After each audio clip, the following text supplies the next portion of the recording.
अयोध्या में रामलला के दर्शन के लिए बड़ी संख्या में श्रद्धालु उमड़ रहे हैं। दर्शन के लिए ऐसी व्यवस्था की गई है जिससे श्रद्धालु बेहद खुश नजर आ रहे हैं। प्रशासन की व्यवस्था पर राम मंदिर के मुख्य पुजारी आचार्य सत्येंद्र दास भी अपनी खुशी जता रहे हैं।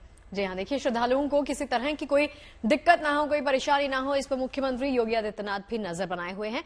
उन्होंने कहा कि राम भक्तों को सुगम दर्शन करवाना उनका कर्तव्य है, इसीलिए ऐसी व्यवस्था करने के निर्देश दिए गए हैं कि भीड़ ना लगे।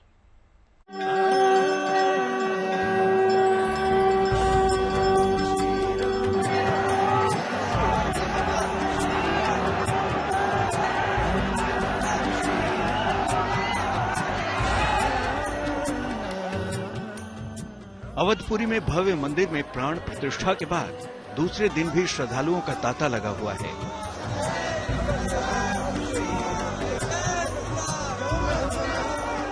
सब मन में एक ही आस लेकर पहुंचे हैं कि रामलला के दर्शन का उन्हें सौभाग्य मिले। दर्शन को लेकर श्रद्धालुओं का उत्साह देखने लायक है।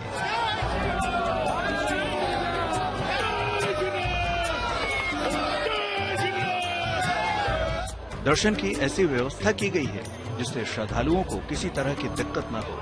कतार में खड़े भक्त एक एक कर मंदिर के भीतर जा रहे हैं और रामलला के आराम से दर्शन कर लौट रहे हैं। आज हालात काफी बेहतर हैं। हम आपको दिखा सकते हैं, ये पूरी राम जन्मभूमि है, राम जन्मभूमि का मंदिर है, रामलला विराजमान है। लेकिन आज बहुत ही तरीके से, बहुत ही कायदे से और भीड़ काफी नियंत्रित इस वक्त दिखाई दे रही है। आप देखिए, चारों तरफ पुलिस वालों की मौजूदगी है, सुरक्षा का घेरा जबरदस्त है और श्रद्धालुओं को परेशानी जैसी चीज कोई दिखाई नहीं दे रही। भाई साहब, आप लोग कहाँ से आए? कहाँ से आप लोग आए? कैसा रहा दर्शन? अच्छा दर्शन हुआ? कहीं कोई दिक्कत तो नहीं हुई? कोई दिक्कत नहीं, आराम से आए? तो जो दर्शन के लिए बिल्कुल, यानी हर व्यक्ति को यानी कि वीआईपी वाला दर्शन बिल्कुल जैसा होता है उस तरह का दर्शन मिल रहा है। किसी प्रकार की कोई तकलीफ नहीं। सबको बोलते हैं ऑल इंडिया से लोग आए और दर्शन करें, यहाँ कोई दिक्कत नहीं। कोई भीड़ तो नहीं है अंदर? नहीं, कुछ नहीं है। बहुत ज्यादा आनंद आया। चलिए, तो आप देखिए किस तरीके से लोग दर्शन करके निकल रहे हैं। आप लोग कहाँ से आए? हम महाराष्ट्र से, कोल्हापुर। कैसा है दर्शन, कैसा रहा? बहुत बढ़िया है, बहुत बढ़िया है। कहीं कोई भीड़ नहीं, कहीं कोई अनियंत्रण जैसी स्थिति नहीं। और सरकार ने जो इंतजाम आज किए हैं उसकी तारीफ ही की जा सकती है। कल 5 लाख श्रद्धालुओं ने रामलला के दर्शन किए थे। आज भी बड़ी संख्या में देश के अलग अलग हिस्सों से यहाँ राम भक्त पहुंचे हैं। दर्शन के लिए सुविधा भी बढ़ा दी गई है। यहाँ नई रेलिंग बनाकर उसे सजाया संवारा भी गया है ताकि इस घेरे के जरिए श्रद्धालु सीधे मंदिर तक जा सकें। व्यवस्था बनाए रखने और भक्तों की सुरक्षा का पूरा ध्यान रखा जा रहा है। तो सुरक्षा की व्यवस्था की गई है। दरअसल वो आज कल के मुकाबले कई गुना ज्यादा है। ये आखिरी वो जगह है, इसके बाद सिर्फ श्रद्धालु जा सकते हैं। रामलला के दर्शन को लेकर पहुंचने वाले श्रद्धालुओं की बड़ी संख्या को देखते हुए प्रशासन की तरफ से ऐसी व्यवस्था की गई है कि किसी को भी किसी तरह की दिक्कत न हो। आप देख सकते हैं क्यू लगाने की बहुत अच्छी व्यवस्था की गई है। साथ में जो पब्लिक का जो फैसिलिटेशन सेंटर है उसको भी रात में एक्टिव किया गया है। और अब जो है हमारे जो इतने श्रद्धालु हैं वो फैसिलिटेशन सेंटर के माध्यम से वहाँ पे अपने सामान वगैरह जमा करके और फिर बहुत आराम से यहाँ पे दर्शन कर रहे हैं। जैसे अभी आज के दिन में यहाँ करीब 7-8 हजार पुलिसकर्मी लगे हुए हैं। क्राउड के हिसाब से हम उस चीज़ों को और भी व्यवस्थित करेंगे, लेकिन जो मंदिर की सुरक्षा कार्य योजना है वो इंटैक्ट रहेगी। वहाँ जो हमारी एसएसएफ, सीआरपीएफ तथा सादे में जो पुलिसकर्मी लगे हैं, पीएसी के लोग कर्मी लगे हैं, वो अनवरत लगे रहेंगे। बाहर के प्रबंधन के लिए समय समय पे भीड़ को देखते हुए व्यवस्थाएं की जाएगी। रामलला के दर्शन के लिए की गई व्यवस्था को लेकर श्रद्धालु तो खुश हैं ही, श्री राम मंदिर के मुख्य पुजारी आचार्य सत्येंद्र दास ने भी इसकी तारीफ की है। दर्शन कराने के लिए व्यवस्था किया है, इसलिए वो दर्शन बहुत मनोरम भी चल रहा है। प्रशासन जो है बड़े सतर्क होकर के दर्शन करा रहा है कि लोगों किसी प्रकार कोई परेशानी न हो। प्राण प्रतिष्ठा के बाद से ही यहाँ आम श्रद्धालुओं के दर्शन के लिए व्यवस्थाएं लगातार की जा रही हैं। यहाँ पहुँचने वाले सभी राम भक्त इसको लेकर अपनी खुशी जता रहे हैं कि वो बिना किसी परेशानी के आराम से रामलला के दर्शन कर पा रहे हैं। अयोध्या से कुमार अभिषेक के साथ bureau report, good news today. Ayodhya में भक्ति का रंग श्री राम लला की प्राण प्रतिष्ठा के बाद मानो और ज्यादा गाढ़ा हो गया है। कहने का मतलब है देश से यहां आने वाले श्रद्धालुओं की संख्या में इजाफा लगातार हो रहा है। जी हाँ, देखिए दूर दराज से रामनगरी पहुंच रहे राम भक्त अपने आराध्य की एक झलक पाने के लिए बेताब हैं। कुल मिलाकर राम का नाम लिए यहां भक्ति के अनूठे रंग बिखर रहे हैं।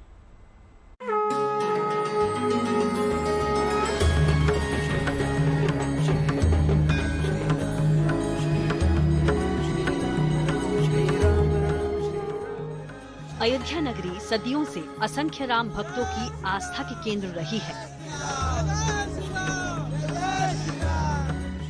अब नए राम मंदिर में रामलला की प्राण प्रतिष्ठा के बाद तो भक्तों के अंदर मानो नव ऊर्जा का संचार हो गया है।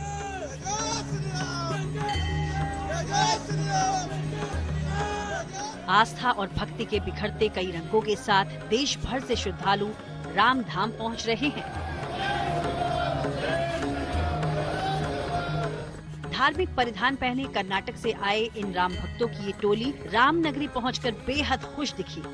कर्नाटक के लोग अपनी वेशभूषा में अपने प्रभु को याद करते हुए श्री रामलला के दर्शन करने पहुंच रहे हैं। ये उनके लिए बड़ी बात है और खास बात है कि कर्नाटक से सीधे वो अयोध्या श्री रामलला के दर्शन के लिए पहुंचे हैं। अयोध्या की धरती पर श्री राम के दर्शन कर ये लोग खुद को खुशकिस्मत मान रहे हैं। हमारा पूरा एक ग्रुप है, 55 आदमी हम आए हुए हैं और हम 55 आदमी सुबह 2 बजे से यहाँ पे लाइन में लगे हुए हैं। ठंड का क्या मतलब है जी, प्रभु जी का इतना आशीर्वाद है, ठंड का कोई मतलब नहीं है जी। अंदर से आवाज आई, बेटा आ जा, रामलला के दर्शन करने आ गया। बहुत आनंदमय लग रहा है, ऐसे मानो कि ये कुंभ से बड़ा है, बहुत बड़ा तीर्थ बना दिया है। हम लोग ना 2 जन बाइक से आए हैं, मतलब उड़ीसा से, तो भगवान का फिर से मन कर रहा है कि दर्शन करने के लिए। एक बार दर्शन करने से इच्छा नहीं बढ़ रहा है यार, बहुत आंख में से पानी आ जा रहा है, ऐसे इतना मतलब मन ना गदगद हो रहा है इसमें। अयोध्या धाम में देश दुनिया से आए भक्तों का तांता लगा है। जहां रामनगरी की सुबह शाम राम नाम के साथ होती रही है, वहीं आजकल तो मानो अयोध्या में राम लहर भक्ति की नाव पर सवार है।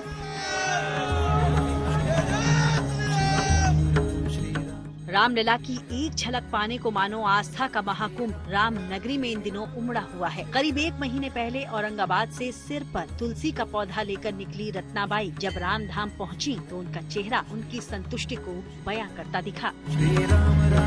संतुष्टि वाला भाव देश के अलग अलग इलाकों से राम दर्शन को पहुँचे इन श्रद्धालुओं के चेहरे पर भी दिखा, जिन्होंने सरयू तट पर आज सुबह सुबह स्नान किया। इसमें कोई दो राय नहीं कि रामनगरी जहां श्रद्धालुओं से गुलजार है, वहीं रामलला के प्रति श्रद्धा अपरंपार है। भक्तों के बीच उमंग, उत्साह, रामलला के प्रति प्रेम, विश्वास और भक्ति की ऐसी जीती जागती तस्वीर आगे भी दिखती रहेंगी। अयोध्या से आशीष श्रीवास्तव के साथ bureau report, good news today. और चलिए बात करते हैं प्रयागराज की, जहां माघ मेला चल रहा है और कल से माघ मेला शुरू होने के चलते यहां कल्पवास के लिए बड़ी संख्या में श्रद्धालु पहुंच रहे हैं। ये महीना कल्पवासियों के लिए बेहद महत्वपूर्ण माना जाता है। तो कल्पवास क्या है, इस दौरान किन नियमों का पालन करना जरूरी होता है, इस सब के बारे में जानिए इस रिपोर्ट में।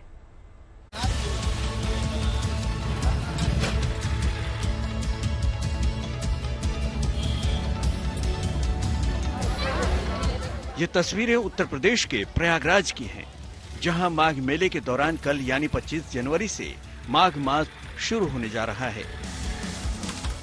इस दौरान श्रद्धालु यहां संगम के तट पर डेरा डालकर विशेष नियमों का पालन करते हुए 1 महीना बिताने के लिए बड़ी संख्या में पहुंच रहे हैं। अपने जरूरी सामानों को लेकर यहां श्रद्धालु लगातार पहुंच रहे हैं और यहां कल्पवास करेंगे। हम चित्रकूट से आए हैं, यहाँ कल्पवास करेंगे 1 महीने के लिए। कल है आए हैं, पूर्णिमा से और अंतिम पूर्णिमा तक ये हमारा कल्पवास चलेगा। धार्मिक तैयारियां हैं, सारे कार्य नियम धार्मिक रूप से जो यहाँ के महंतों ने निश्चित किया है, उसी के आधार पर हम चल रहे हैं। कल्पवास एक प्रकार से खुद को कुछ समय के लिए सभी सांसारिक कार्यों से दूर कर एकमात्र प्रभु के ध्यान में लीन हो जाना है। इस दौरान श्रद्धालुओं को जमीन पर सोने के साथ अन्न का भी त्याग करना होता है। ऐसी मान्यता है कि इससे व्यक्ति को मनचाहे फल की प्राप्ति होती है। धार्मिक मान्यताओं के अनुसार ये व्यक्ति को अध्यात्म की राह पर ले जाता है और इससे आत्म शुद्धि भी होती है।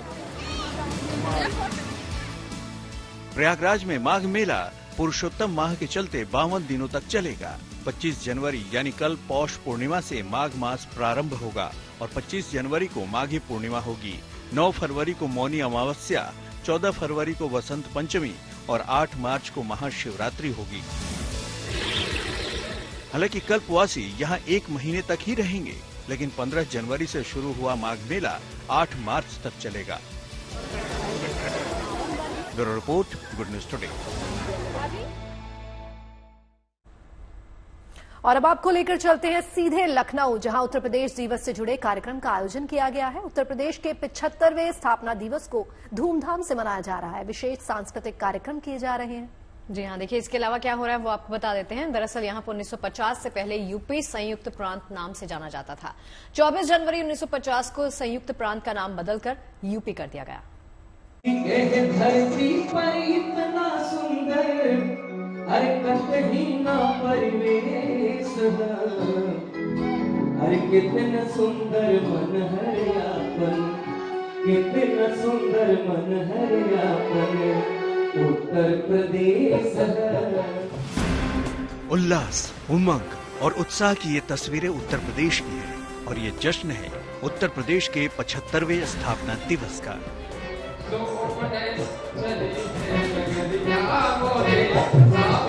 हर साल 24 जनवरी को उत्तर प्रदेश दिवस मनाया जाता है।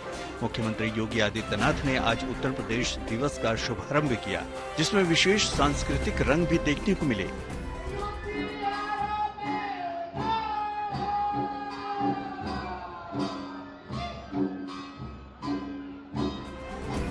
कार्यक्रम में उत्तर प्रदेश के लोगों का उत्साह बढ़ाने के लिए गौरवशाली लोगों को सम्मानित भी किया गया।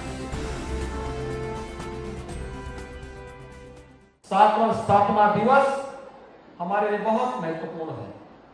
सप्तपुरियों ने एक अयोध्यापुरी, अयोध्या धाम प्रभु राम के 500 वर्षों के एक लंबी अवधि के वनवास को तोड़ते हुए स्वयं अपने धाम में विराजमान हुए हैं और इसलिए इस अवसर पर अयोध्या में प्रभु रामलला का विराजमान होना और उत्तर प्रदेश की स्थापना दिवस का एक कार्यक्रम होना, इन सब की मैं आप सबको बधाई देता हूं, प्रदेशवासियों की प्रति अपनी शुभकामनाएं देता हूं।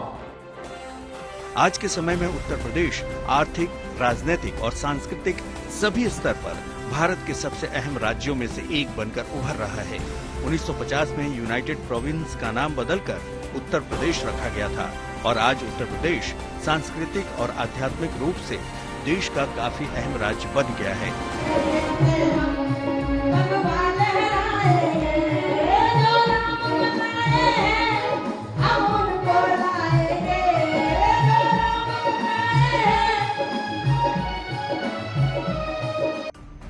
उत्तर प्रदेश दिवस के मौके पर प्रदेश को आर्थिक रूप से मजबूत करने के लिए सीएम योगी ने ओडीओपी उत्पादों की ई मार्केटिंग के लिए ओडीओपी मार्ट पोर्टल भी लॉन्च किया।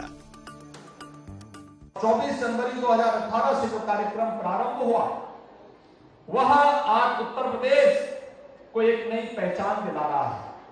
2018 में हमने इस कार्यक्रम को प्रदेश में लागू किया, आज परिणाम हमारे सामने है। यानी जहां पे पहले उत्तर प्रदेश का एक्सपोर्ट कुल 86,000 करोड़ रुपए का था, ओडीओपी की ब्रांडिंग से, उसे प्रोत्साहित करने से, उसको मार्केटिंग के साथ जोड़ने से, उसको न्यू डिजाइन और टेक्नोलॉजी के साथ जोड़ने का परिणाम क्या रहा कि आज लगभग 2 लाख करोड़ रुपए के एक्सपोर्ट अकेले उत्तर प्रदेश ओडीओपी और अन्य प्रोडक्ट के माध्यम से कर रहा है।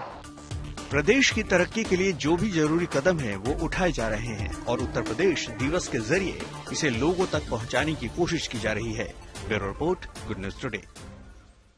महिला सशक्तिकरण के बिना कोई भी समाज संपूर्ण विकास का सपना नहीं देख सकता। बदले दौर में आज महिलाएं न केवल सामाजिक जिम्मेदारी बाखूबी निभा रही हैं, बल्कि राष्ट्र प्रेम में ओतप्रोत देश की सीमाओं की सुरक्षा भी कर रही हैं। देश 75वें गणतंत्र दिवस की दहलीज पर खड़ा है। दिल्ली में ऐतिहासिक परेड की तैयारियां हो चुकी हैं। इस बार कर्तव्य पथ पर महिला शक्ति की दमदार झलक देखने को मिलेगी।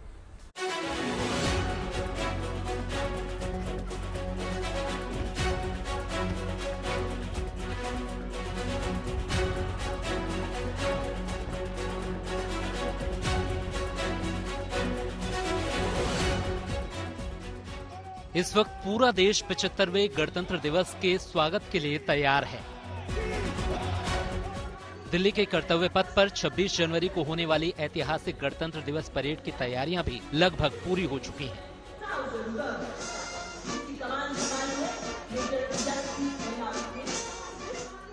समारोह में मुख्य आकर्षण का केंद्र रहने वाली परेड इस बार नारी शक्ति पर केंद्रित है।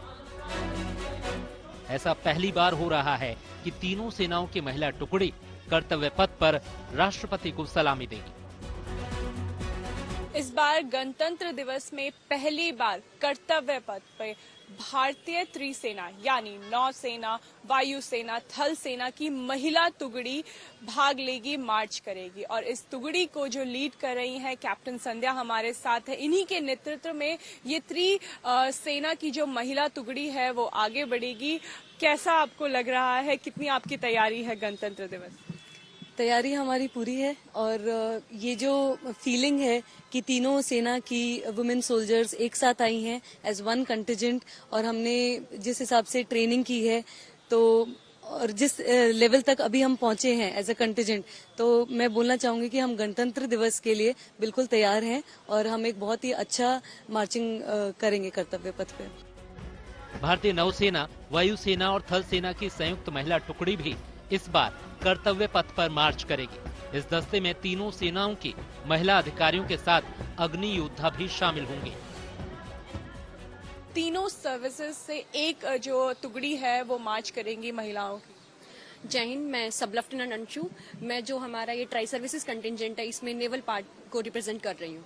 तो जैसे कि आपने हर बार देखा है कि हर बार नेवी के कंटिजेंट होता है, एयरफोर्स का कंटिजेंट होता है और इंडियन आर्मी के डिफरेंट कंटिजेंट होते हैं, बट इस बार ऐसा पहली बार हुआ है कि तीनों फोर्सेस के वुमेन अग्निवीर और उनके साथ तीनों फोर्सेस से ऑफिसर्स एक साथ मार्च कर रहे हैं और वो हमारे सुप्रीम कमांडर को सल्यूट कर रहे हैं। बहुत ही खुशी की बात है हमारे लिए, तीनों ऑफिसर्स के लिए एंड तीनों सेना मिलके जब हम मार्च करेंगे तो ये पल का हम इंतजार कर रहे हैं अभी।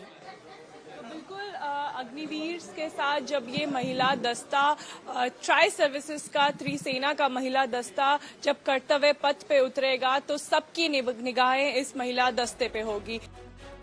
भारतीय सेना की गौरवशाली गाथा में आर्टिलरी का अहम योगदान है। 75वें गणतंत्र दिवस परेड में पहली बार आर्टिलरी में शामिल महिला अधिकारी भी हिस्सा ले रही हैं। ये महिला अधिकारी कर्तव्य पथ पर पिनाका जैसी शक्तिशाली मिसाइलों की जिम्मेदारी संभालेंगी। इस बार कर्तव्य पथ पे नारी शक्ति अपना शौर्य दिखाएगी और इंडियन आर्मी की तरफ से जो फीमेल ऑफिसर्स कर्तव्य पथ पे राष्ट्रपति को सलामी देंगी वो हमारे साथ हैं। लेफ्टिनेंट प्रियंका हमारे साथ है। इस बार आर्टिलरी की तरफ से भी जो है महिला ऑफिसर्स आरडी परेड में आ रही हैं। जी बिल्कुल, हमारा फर्स्ट बैच है वुमेन ऑफिसर्स फ्रॉम आर्टिलरी जो कि कर्तव्य पथ पे पार्ट ले रही हैं। मैं पिनाका सिस्टम को लीड कर रही हूँ। भारतीय वायुसेना ने अपने शौर्य और पराक्रम से हमेशा दुश्मनों को मुंहतोड़ जवाब दिया है। युद्ध और आपातकाल के दौर में इंडियन आर्मी मेडिकल कोर ने हमेशा ही कंधे से कंधा मिलाकर काम किया है। 74 साल के इतिहास में पहली बार चिकित्सा सेवा की महिला अधिकारी भी कर्तव्य पथ पर कदम ताल करती नजर आएंगी। इनके साथ डॉक्टर्स और नर्स की पूरी महिला टुकड़ी होगी। आर्मी में आना एक लड़की का सपना होता है, फीमेल ऑफिसर बनना। उसके बाद जो है अगर रिपब्लिक डे परेड का हिस्सा हो तो वो और भी सपना सोने पे सुहागा जैसे हो जाता है। और इस बार नारी शक्ति अपना शौर्य दिखाने जा रही है। उसमें आर्मी, नेवी और एयरफोर्स की तरफ से मेडिकल सर्विसेज की जो महिला ऑफिसर्स हैं वो भी भाग लेने जा रहे हैं। आजादी के बाद एक गणतंत्र के रूप में भारत ने विकास की नई गाथा लिखी है। इस शानदार सफर में नारी शक्ति की अहम भूमिका रही है। आज महिलाएं पूरे आत्मविश्वास के साथ कंधे से कंधा मिलाकर पुरुषों के साथ चल रही हैं। और कुछ ऐसी ही तस्वीर कर्तव्य पथ पर भी दिखाई देगी।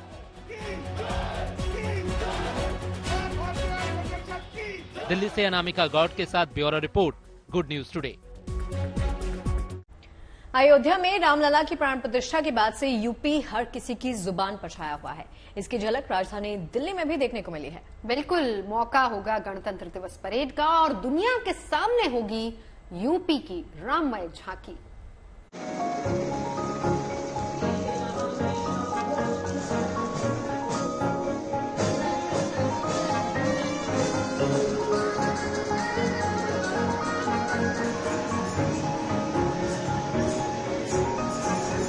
इस बार गणतंत्र दिवस परेड में उत्तर प्रदेश की झांकी विशेष आकर्षण का केंद्र बनने वाली है।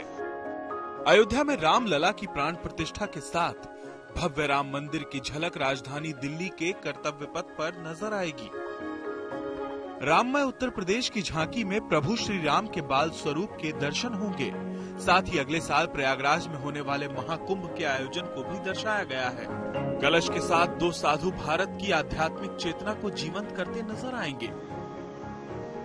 विकसित भारत समृद्ध विरासत थीम पर तैयार की गई ये झांकी उत्तर प्रदेश में हो रहे बदलावों को दिखाएगी। कर्तव्य पथ में जो झांकी इस बार विशेष है वो है उत्तर प्रदेश की झांकी, जिसमें विकास करता हुआ उत्तर प्रदेश इस बार हमें देखने को मिलेगा। उत्तर प्रदेश में जो नई मेट्रो चली है, नई जो विकास परियोजना आई है, चाहे वो फिर राम मंदिर की झलक क्यों ना हो, ये सब हमें इस बार उत्तर प्रदेश की झांकी में देखने मिलेगा। सर, कैसी है इस बार उत्तर प्रदेश की झांकी की तैयारी, क्या झलक हमें देखने को मिल रही है? जैसा कि आप देख रहे हैं, ये विकसित भारत समृद्ध विरासत, विकसित भारत समृद्ध विरासत हमारी थीम है। उसमें हम लोगों ने ये दिखाया है कि उत्तर प्रदेश हमारा जहाँ एक और सांस्कृतिक रूप से विरासत के रूप में हमारा मतलब नंबर 1 है, दूसरी ओर डेवलपमेंट में भी हम उत्तर प्रदेश में सबसे आगे हैं। आप देख रहे हैं कि अयोध्या में रामलला की प्राण प्रतिष्ठा हुई है। हम लोगों ने अग्रभाग में भगवान राम के बाल स्वरूप को प्रस्तुत किया है। इसके अलावा हमारा जिसका जो पैनल आप देख रहे होंगे, ये राम मंदिर का ही आर्किटेक्चर हम लोगों ने लिया है।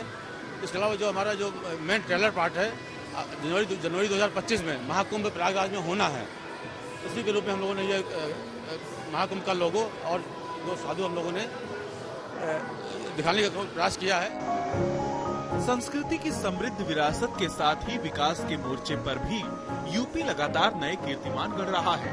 तकनीक के साथ इंफ्रास्ट्रक्चर के मामले में उत्तर प्रदेश की बुलंद तस्वीर भी कर्तव्य पथ पर नजर आएगी।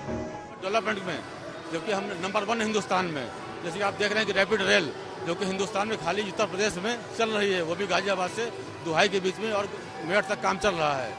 इसके अलावा आप देख रहे होंगे कि ब्रह्मोस मिसाइल जो कि भारतवर्ष में केवल इसका प्लांट लखनऊ में सरोजी नगर में बन रहा है, सिंबॉलिक रूप में हमने इसको प्रस्तुत किया है। इसके अलावा जो हम लोगों ने जो साइड पैनल है, इसमें अयोध्या का दीपोत्सव है, हमारा जो जेवर का एयरपोर्ट है, इसके अलावा जो है नोएडा का मोबाइल हब है, इसके अलावा जो हमारा जो LED स्क्रीन है, इसके माध्यम से हमारे सर्वाधिक 6 शहरों में मेट्रो चल रही है। 7 एक्सप्रेसवेज हमारे हिंदुस्तान में सबसे ज़्यादा उत्तर प्रदेश में है। इसके अलावा 5 इंटरनेशनल एयरपोर्ट वो भी केवल उत्तर प्रदेश में है। कुल मिलाकर के हमारा जो है समृद्ध विरासत और डेवलपमेंट दोनों को हमने एक साथ दिखाने का प्रयास किया है। विकास और विरासत के दो पहियों पर सरपट दौड़ता उत्तर प्रदेश देश ही नहीं दुनिया भर में अपनी छाप छोड़ रहा है। गणतंत्र दिवस की परेड में यूपी की झांकी के साथ चलते कलाकार कर्तव्य पथ पर इसका गुणगान करते नजर आएंगे। यूपी के अलावा उड़ीसा, महाराष्ट्र, राजस्थान, उत्तर प्रदेश, मेघालय, अरुणाचल और लद्दाख की मनमोहक झांकियां भी कर्तव्य पथ पर भारत की अद्भुत संस्कृति के रंग बिखेरेंगी। राज्यों की इन खूबसूरत झांकियों के अलावा मंत्रालय और विभागों की झांकियां भी विश्व पटल पर उभरते भारत की तस्वीर पेश करेंगी। दिल्ली से Anamika Gaur, good news today.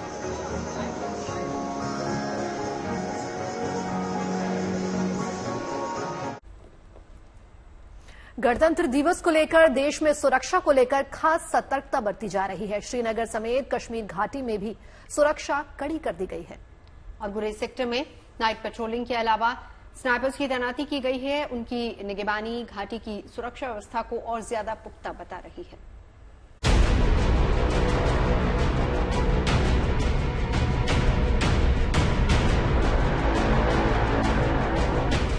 जवानों की कदम ताल,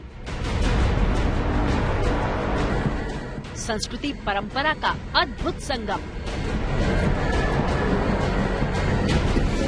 आन बान और शान का जश्न।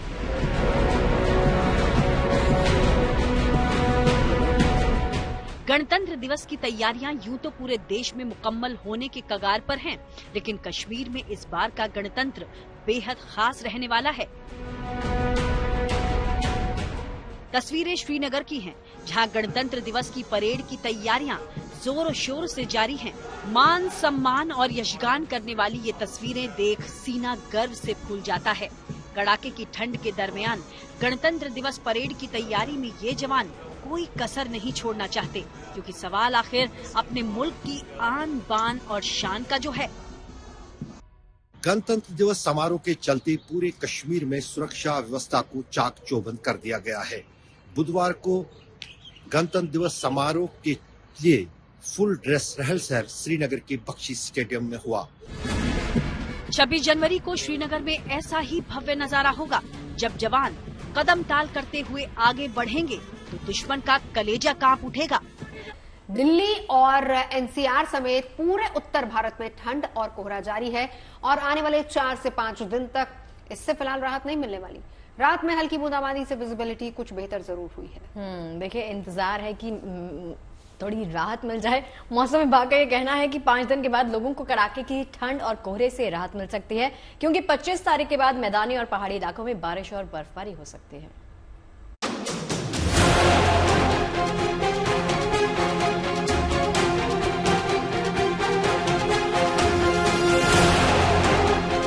मौसम विभाग का पूर्वानुमान यही कहता है कि बादल छाए रहेंगे और दिल्ली एनसीआर के कई इलाकों में छिटपुट बारिश भी हो सकती है। हालांकि कोहरे के बारे में यह साफ कहा गया है कि 26 जनवरी से यह कोहरा कम हो सकता है, लेकिन इसका असर 31 जनवरी को बना रहेगा। साथ ही साथ आपको बता दें कि नोएडा के इलाके में 31 जनवरी को बारिश की संभावना मौसम विभाग ने जताई है।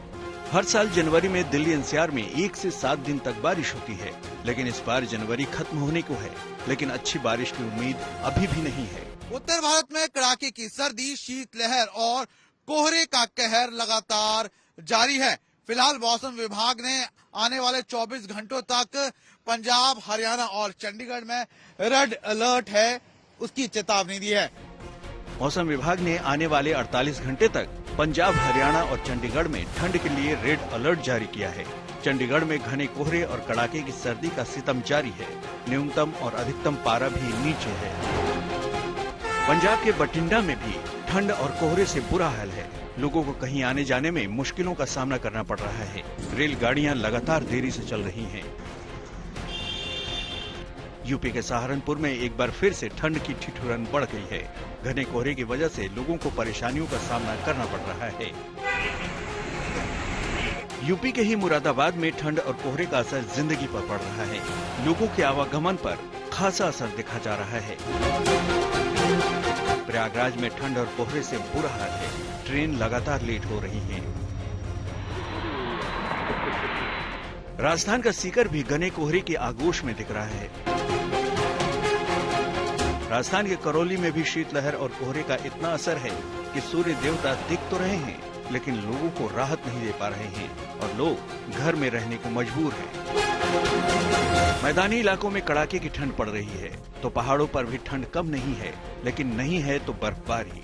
श्रीनगर में डल लेक का कुछ हिस्सा जम गया है, क्योंकि तापमान माइनस में चला गया है, लेकिन बर्फबारी नहीं होने से सैलानियों में निराशा है।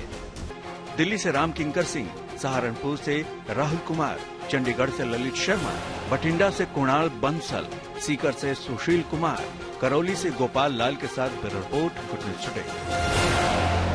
और बात करते हैं राष्ट्रीय बाल पुरस्कार के विजेताओं की। तो मंगलवार को प्रधानमंत्री नरेंद्र मोदी ने दिल्ली में राष्ट्रीय बाल पुरस्कार 2024 के विजेताओं से मुलाकात की, उनसे बातचीत भी की। प्रधानमंत्री ने यहां नन्हे बच्चों से दुलार करते हुए फोटो खिंचवाई और इस दौरान महिला बाल विकास मंत्री स्मृति ईरानी भी मौजूद रही। प्रधानमंत्री मोदी ने अपने हाथों से इन बच्चों को गिफ्ट्स भी दिए। पैनल लगाओगे 1 करोड़ घरों में। देखिए, जब मैं गुजरात में था, हाँ सर, बहुत सारे लोग ये देखता है। 1000 बच्चे पढ़ा चुकी हो तो बच्चे परेशान भी तो करते होंगे तुम्हें? नहीं सर, वो तुमसे बड़े होंगे सब? कुछ छोटे होते हैं, कुछ बड़े होते हैं। तुम्हारा इंस्पिरेशन कौन है? मेरा इंस्पिरेशन पीवी सिंधु और ताइजिंग है। जो हमारा कश्मीर का मतलब कल्चर है, तो जैसे रूफ डांस से आपने देखा होगा, तो आपको वो कैसा मतलब लगता है? बहुत ही अच्छा है। और किसी जमाने में तो कश्मीर और सूफी संगीत ये दुनिया में बहुत ही पॉपुलर हुआ करता था। और चलिए अब आपको लेकर चलते हैं चेन्नई के समंदर की तरफ, जहां छोटे बच्चों ने ओशन क्लीनिंग अवेयरनेस कैंपेन में हिस्सा लिया। 3 बच्चों ने यहां के नीलांकराई से मरीना समुद्र तक सफाई अभियान छेड़ा। इस अभियान का मकसद समुद्र को बचाने के लिए लोगों को जागरूक करना है। अभियान की थीम है समुद्र के लिए तैरें, महासागर बचाएं। दरअसल पृथ्वी का 70% हिस्सा पानी में है, यहाँ कहें कि महासागरों या समुद्रों से कवर है, और समुद्री पौधे हमें 70% ऑक्सीजन देते हैं। समुद्र जलवायु को नियंत्रित करता है, सर्दियों में गर्मी और गर्मियों में ठंडी हवा देता है, लिहाजा इसकी सफाई और सुरक्षा करना हमारा जिम्मा है। और अब खबर सामाजिक न्याय का मसीहा कहे जाने वाले जननायक कर्पूरी ठाकुर की। आज कर्पूरी ठाकुर की 100वीं जयंती है और 24 जनवरी कर्पूरी ठाकुर की 100वीं जयंती से ठीक एक दिन पहले भारत सरकार ने उन्हें मरणोपरांत भारत रत्न से सम्मानित करने का ऐलान किया।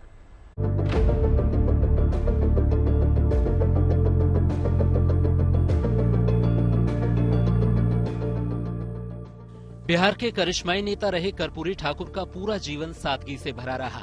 जिस पृष्ठभूमि से उठकर कर्पूरी ठाकुर ने बिहार की राजनीति में अहम मुकाम हासिल किया, वहां पहुंच पाना आज के दौर में लगभग असंभव सा नजर आता है।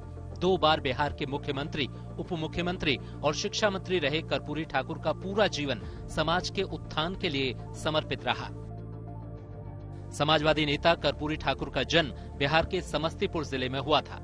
उनके जन्म स्थान पितौजिया गांव को आज कर्पूरी ग्राम के नाम से जाना जाता है। अति पिछड़ा वर्ग से आने वाले कर्पूरी ठाकुर का सियासी सफर देश के स्वतंत्रता आंदोलन से शुरू हुआ। 1952 में उन्होंने पहला विधानसभा चुनाव जीता। ताजपुर सीट से विधायक बनकर कर्पूरी ठाकुर बिहार विधानसभा पहुंचे। 1952 के बाद वो कोई भी विधानसभा चुनाव नहीं हारे। कर्पूरी ठाकुर 1967 में बिहार के उप मुख्यमंत्री बने और शिक्षा मंत्रालय का काम संभाला। इसके बाद वो बिहार के 2 बार मुख्यमंत्री रहे। 1970 में जब वो बिहार के मुख्यमंत्री बने तो राज्य के पहले गैर कांग्रेसी मुख्यमंत्री थे, जिसके बाद 1977 में कर्पूरी ठाकुर दूसरी बार बिहार के मुख्यमंत्री बने। 2 बार बिहार के सीएम बनने के बावजूद वो एक बार भी अपना कार्यकाल पूरा नहीं कर सके। 17 फरवरी 1988 को उनका स्वर्गवास हो गया। सामाजिक न्याय की मशाल लेकर चलने वाले कर्पूरी ठाकुर को यूं ही जननायक नहीं कहा जाता। बतौर राजनेता उन्होंने जो काम किए उसका समाज पर गहरा असर पड़ा। उनकी उपलब्धियों की बात करें तो 1967 में जब वो शिक्षा मंत्री बने तो छात्रों की फीस माफ की। शिक्षा मंत्री रहते पढ़ाई में अंग्रेजी की अनिवार्यता खत्म की। बतौर बिहार सीएम उन्होंने खेतों पर से मालगुजारी खत्म कर दी। दूसरी बार मुख्यमंत्री बने तो पिछड़ा वर्ग को आरक्षण दिया। राज्य कर्मचारियों के समान वेतन आयोग को बिहार में लागू किया। आर्थिक रूप से कमजोर सवर्णों और महिलाओं को आरक्षण दिया। बिहार में उर्दू को दूसरी राजकीय भाषा का दर्जा दिया। जीवन भर पिछड़े वर्ग की वकालत करने वाले कर्पूरी ठाकुर को मिल रहे इस सम्मान पर प्रधानमंत्री नरेंद्र मोदी ने भी खुशी जाहिर की है। Bureau report, good news today. तो दोस्तों, समय ना रेत की तरह हाथों से निकल रहा है, इसलिए जरूरी है कि रेत की तरह हाथों से निकलते इस वक्त का अच्छा उपयोग कर लिया जाए। और देखिए ना, जनवरी भी लगभग बीत ही गई है और फरवरी भी बीत जाएगी। देखिए, वक्त है, टिकता नहीं है। बेशक वक्त ऐसी चीज जिस पर किसी का बस नहीं चलता। अगर आप भी वक्त की कद्र करते हैं तो वक्त भी आपकी कद्र करेगा, लेकिन वक्त को अगर आप नहीं समझे तो पछतावे के अलावा कुछ नहीं मिलेगा। अब ये कहने से अच्छा है कि काश मैंने वक्त पर वो काम कर लिया होता तो आज मेरी वो दिली तमन्ना पूरी हो जाती। इसलिए वक्त की कदर कीजिए और पॉजिटिव रहिए। और पॉजिटिव रहने के लिए गुड न्यूज देखते रहिए। कल की चाय हमारे साथ शाम 5 बजे गुड न्यूज टुडे पर।